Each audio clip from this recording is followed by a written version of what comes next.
Greetings. You're listening to Rebels Remembered, featuring Caitlin DeFord and Kelsey DeFord.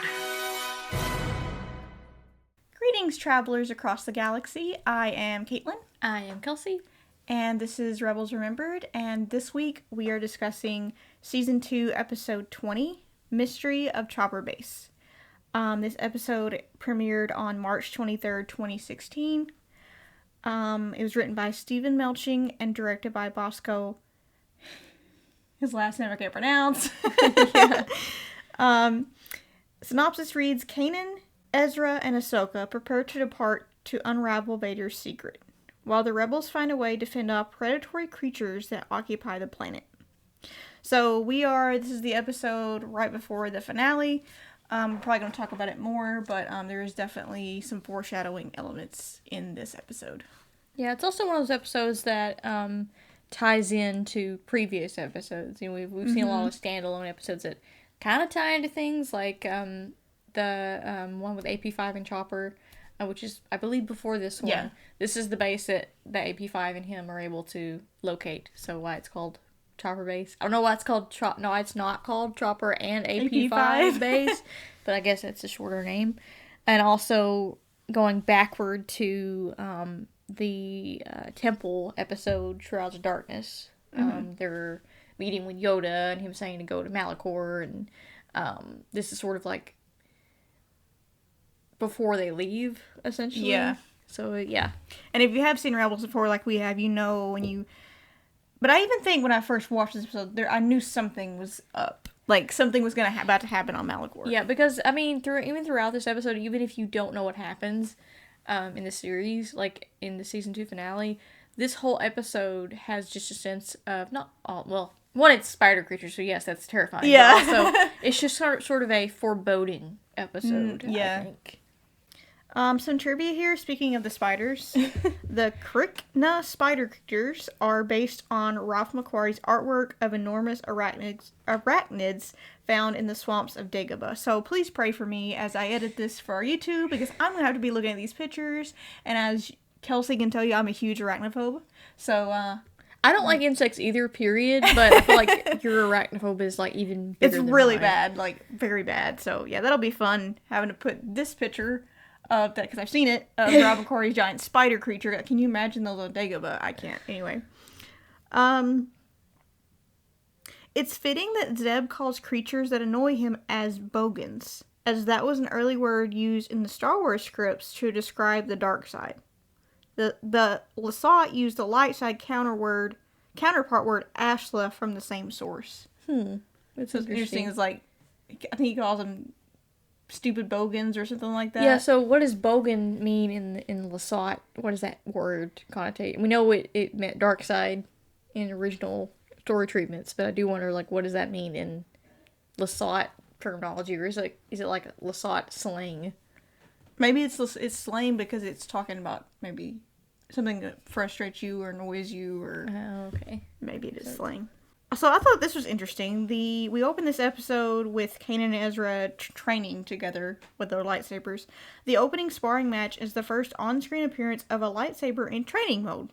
It has a dimmer shine and produces a different sound upon contact. It stings but does not cut or burn. So I didn't know. So I didn't know that until just now. Me either. When I went to look up this trivia, like, there's a training mode for a lightsaber? And how do you know it's in training mode, and how do you not know it's in training mode? Is there a little button that says, like, I don't know, try me? like a toy version? That's interesting. I'll have to go back and compare the sound effects of them. And I did think it sounded weird, but I thought it was just they added an echo from being in the Ghost. And I don't know where exactly in the Ghost, but it's got the high ceiling, and I thought they just added an echo effect. I didn't know it had a significance that it was a training mode. It's kind of nice to know that, though, because when I first watched this episode, I was like, you could kill each other, what are you doing? Now I realized, it was like, we had the safety on. Yeah. So like I said, we start this episode, the Ghost is making runs to their newly established base, while Kanan and Ezra are hard at work with lightsaber training. Hera and Sabine look on as Kanan instructs his Padawan to keep his blade up. It's easier to drop it than it is to raise it. So still, Ezra, we've seen him kind of come full circle with in terms of where he started lightsaber training and but still there's still that Padawan master relationship. So he doesn't know everything. He probably thinks he does. But. Yeah, and Kanan got knighted in a couple that's episodes true. back, so I'm sure he's got some confidence as well right now, like as far as that training session went.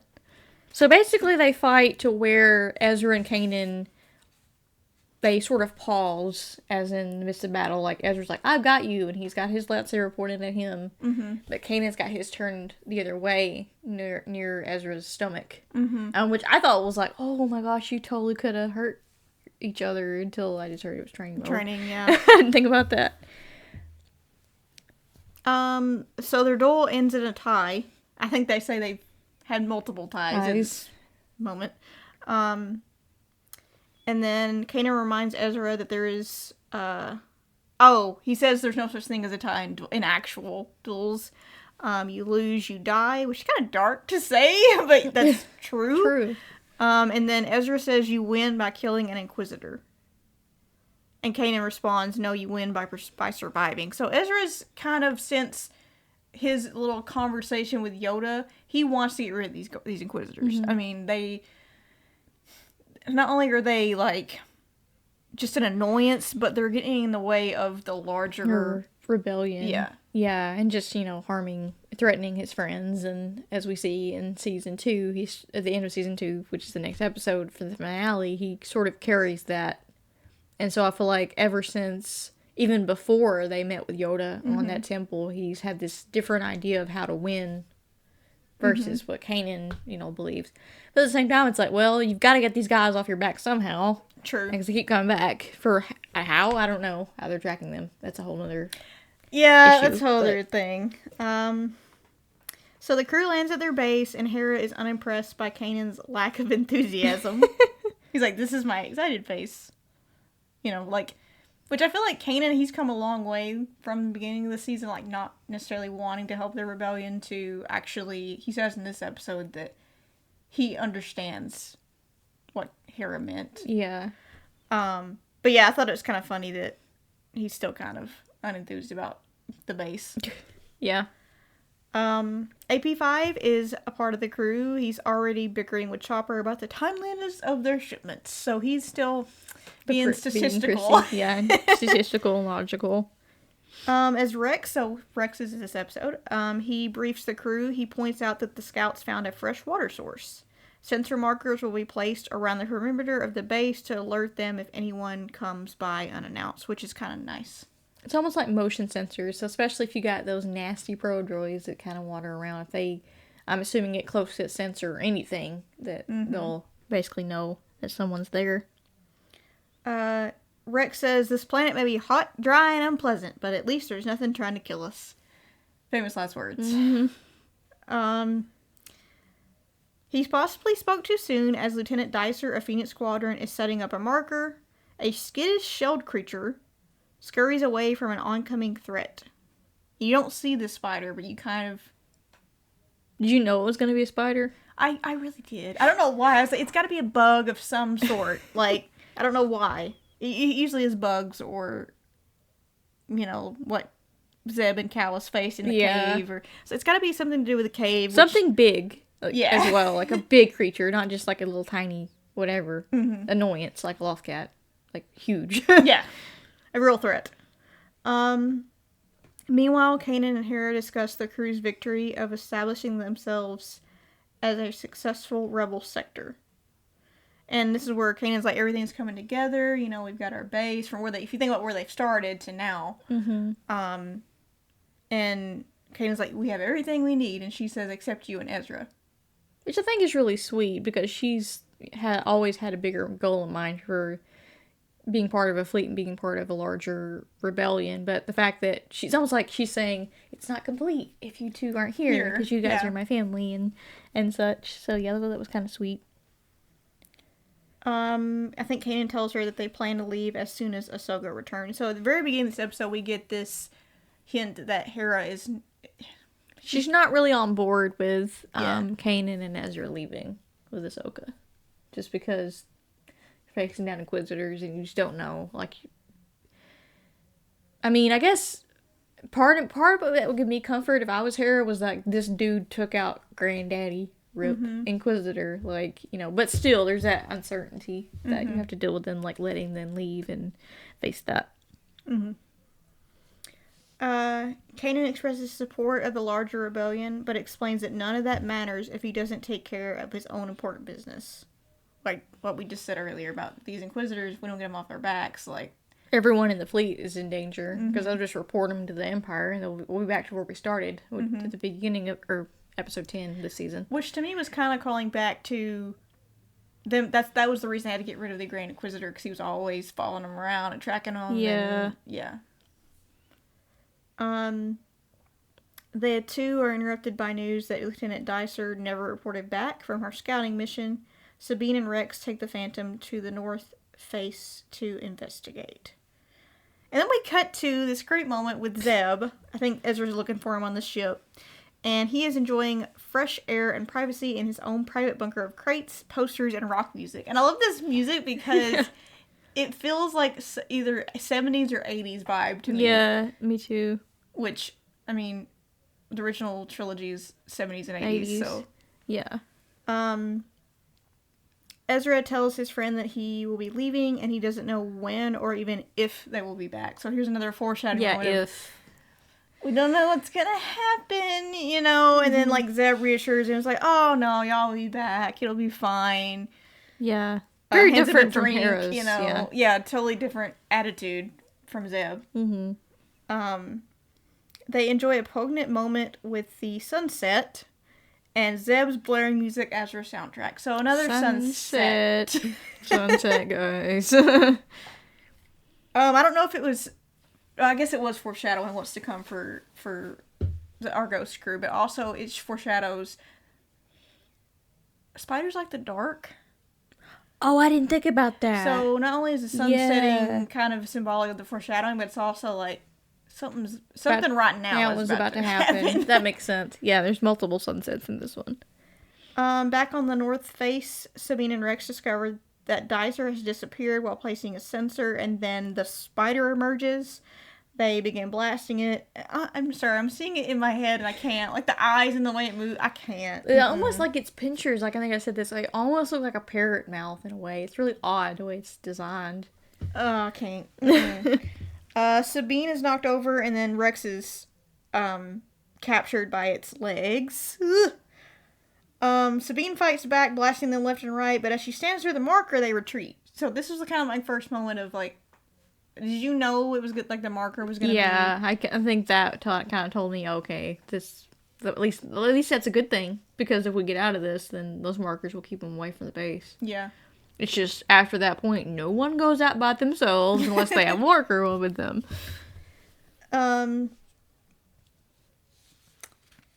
As she stands near the marker, the ghost arrives just in time, but she tells him about Rex, and he's missing, and he was taken. And then they enter the cave to find Rex, which is always fun, going in caves. Even the way it's designed, you can tell it's a nest of some kind.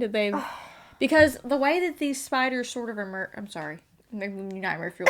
The way that these spiders emerge is like they're covered in sand, and they kind of... Like, I think the first one that attacks Dicer and Sabine, it comes out of the ground. It burrows out. Which tells me that they burrowed into that cave to make different passageways and such. Ew. So, yeah. Kanan suggests that they split up. I remember this part. I was like, why? I hated that. And even when the rewatches, he like sighs, like, I don't want to do this. And he's like, we should split up. I'm like, why? I don't understand your logic. I guess to cover more ground, whatever. That's always a good excuse. But, like, I wouldn't want to split up. He suggests that he and Ezra go together, but Hera disagrees.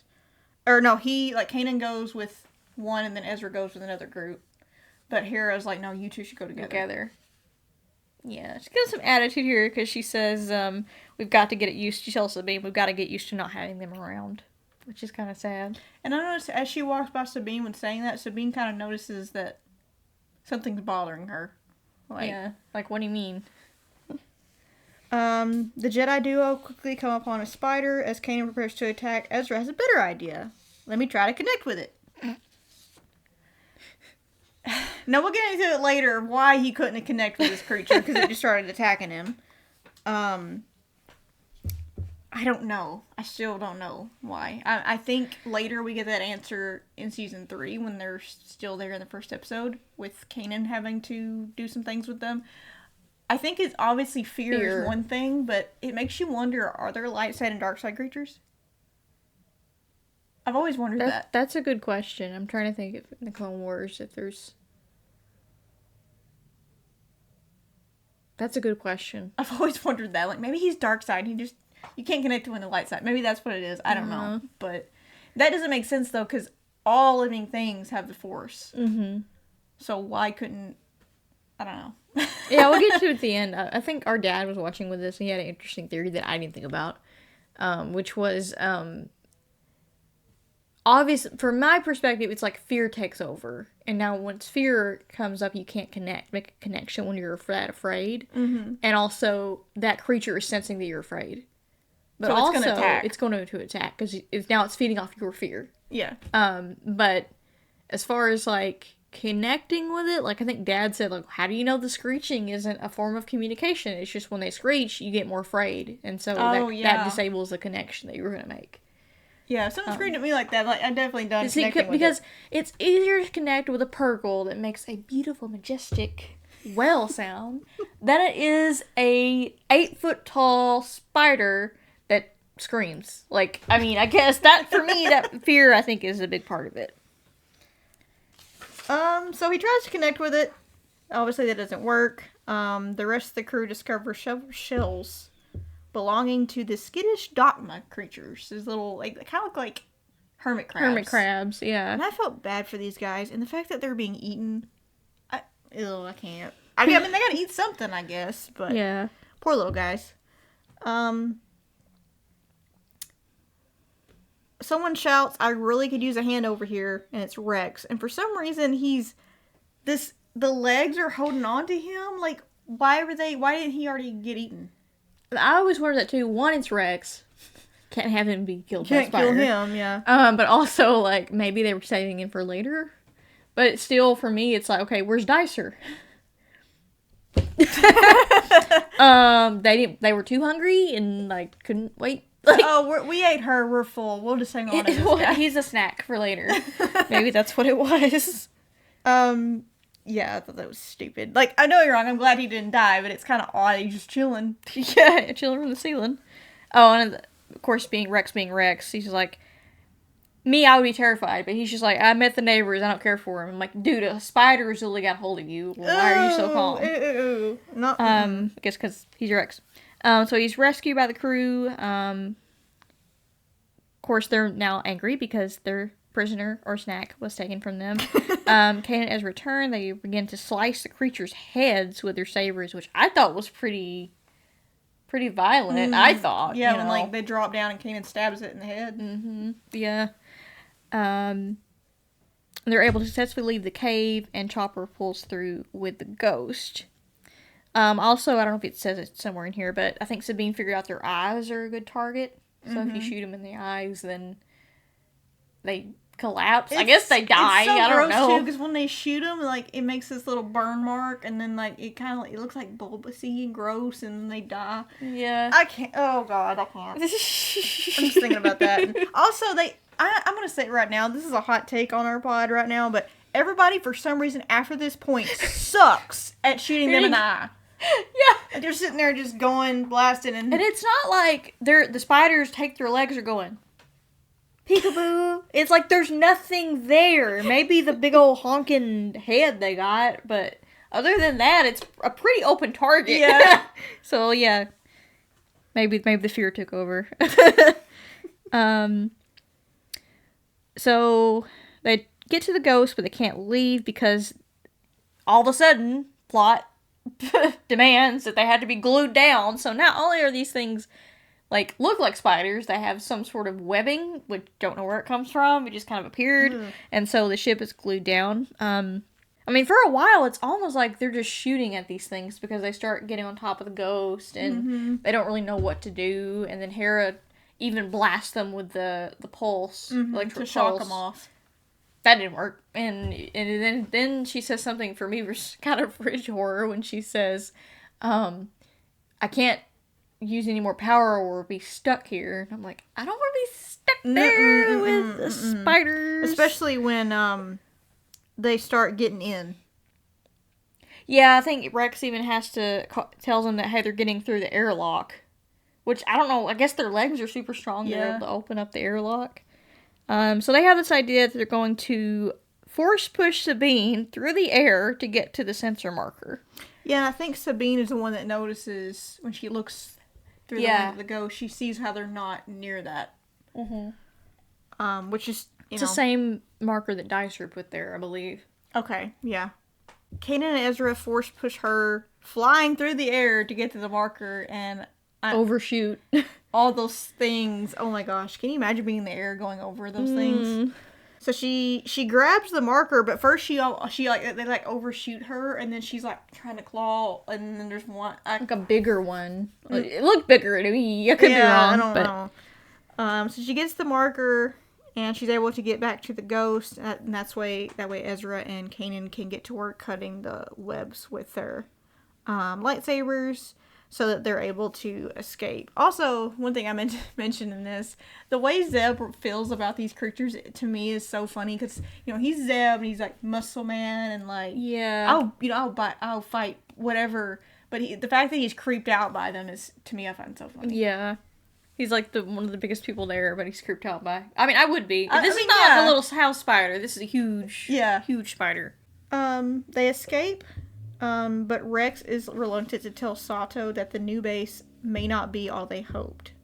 And then we have this moment where Hera says, "It took everything we had just to find this place. I'm not ready to give it up." And the way she says it is almost somber and like, we worked our tails off so hard to find some sort of base. And now, we're just gonna have to like leave it because of these creatures. Yeah, but I mean, also behind that is she's about to have to let Ezra and Ahsoka and Kanan leave. Yeah. Then she's gonna possibly lose his base too, possibly endanger the fleet. Like I think it's a lot more than just. Yeah, that's it's true. more than just a base to her.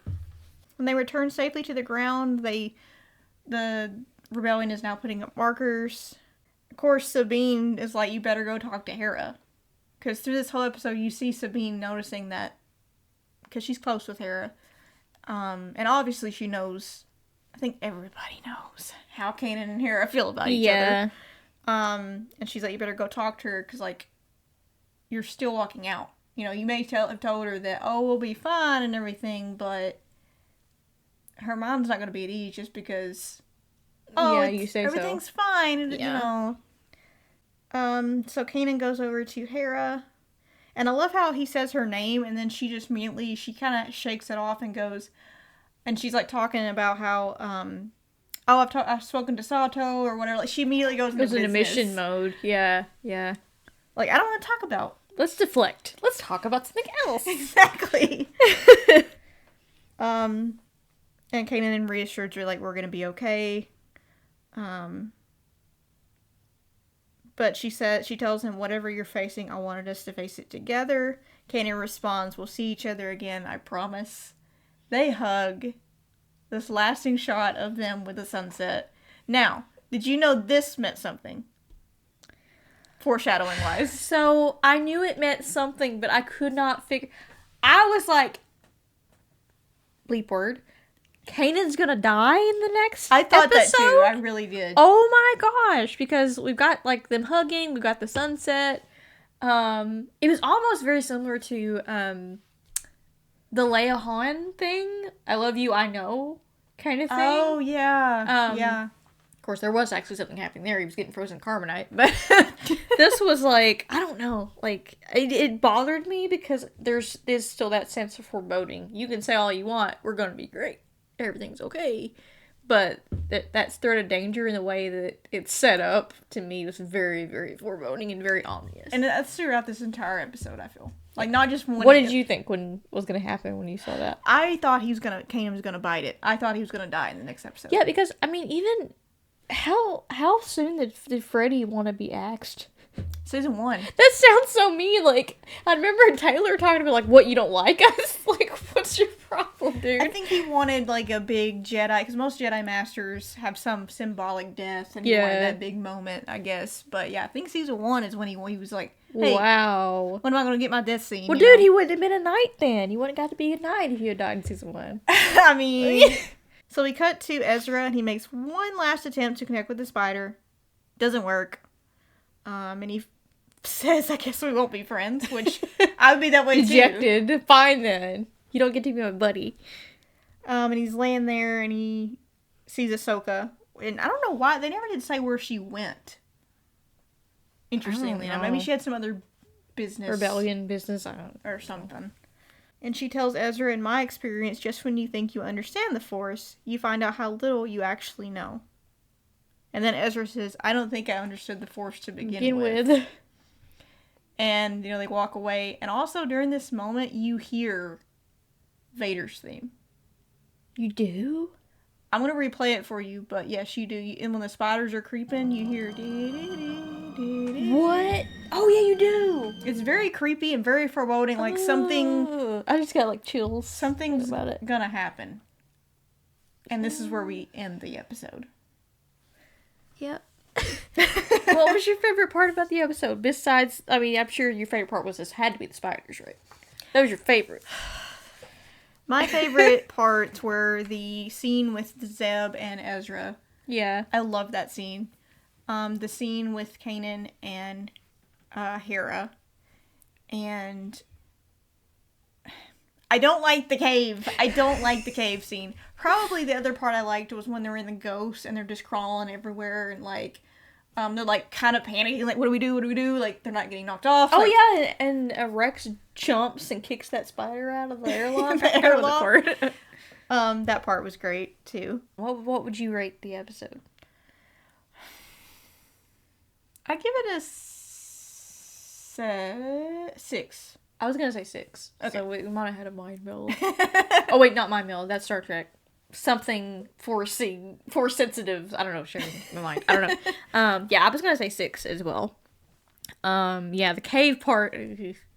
Maybe I'd dock it points because it's spiders. It creeps me out. Creeps me out. It's not one that I seek out. Like if I was gonna watch, I'd find the clips that I like, but I don't enjoy seeing them. Not the ghost crew, but like the spiders in the cave. It's bothersome. Anyway, I think you were meant to feel that way. I feel like audience members, we were meant to feel kind of, claustrophobic in this cave and eerie and uneasy about the whole situation. Uncertain. Yeah. Anything else about this episode? Oh man, I remember the first time I watched this on Disney XD. If you guys remember when they used to show the series on Disney XD back in the day, and they kept rerunning this one up to the finale because the finale was a big deal. When nobody knew, if anybody did, they didn't spoil it. I couldn't find any information about it. It was very tightly guarded and closed. Like nobody. I couldn't find any. Normally they have people that would go see it first, but even those people were like, "We're not allowed to discuss it." So, like something goes down in this finale, and I remember getting up one morning, and this episode was on that morning. And I was getting ready to go to college, and I came downstairs, and you were watching it with Dad.